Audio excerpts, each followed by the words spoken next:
তো Well, what the বন্ধুরা, hell, boy? হাজারো রফিক কিন্তু দেশ থেকে টাকা ইনকাম করে মেয়েকে শহরে টাকা পাঠায়। তারা সিগারেট খেয়ে বেড়ায় সেই টাকা দিয়ে।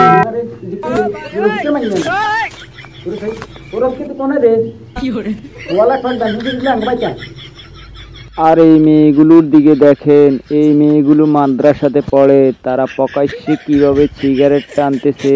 এই মেয়েটাকে দেখে বোঝাই যাচ্ছে এ কোনো হোস্টেলের ভিতরে বসে সিগারেট খাইতেছে মনের সুখে। মেয়েটার দিকে তাকান, খোরদার খুঁজতেছে, আমি গাড়ি থেকে ভিডিও করে নিলাম। আর এই মেয়েটা বগরা পরে সিগারেট খাচ্ছে মনের দুঃখে। সে হাজারো রফিক, হাজারো করিম কিন্তু স্বপ্ন দেখে মেয়েকে ডাক্তার ইঞ্জিনিয়ার বানাবে, কিন্তু ঢাকা শহর তাদেরকে পড়ানোর ব্যবস্থা করে কষ্ট করে। তারা ঢাকা শহর গিয়ে পরিচয় দেয় তাদের বাবা বড় ইঞ্জিনিয়ার, ডক্টর। এভাবেই কিন্তু তারা নেশা করে যাচ্ছে দিনের পর দিন। কষ্টের টাকাগুলো এভাবে নষ্ট করে দিচ্ছে বাপের। আপনাদের মেয়েকে ঢাকা শহর পড়াচ্ছেন, কখনো কোনোদিন খোঁজ নিয়ে দেখেছেন কিনা আপনার মেয়ে ঢাকা শহর কি করে? পড়ালেখার নামে ড্যান্স করে বেড়ায়, নাকি সিগারেট খেয়ে বেড়ায়, নাকি নেশা করে গাঁজা খেয়ে রাস্তায় পড়ে থাকে? সেই মেয়েটা একটা নির্লজ্জ। তার বাবা আদেশ থেকে বদলা দিয়ে টাকা পাঠায়, সে সেই টাকা নিয়ে ছেলেদের সাথে বসে বসে সিগারেট খায় আর বাপের পরিচয় দেয় ইঞ্জিনিয়ার।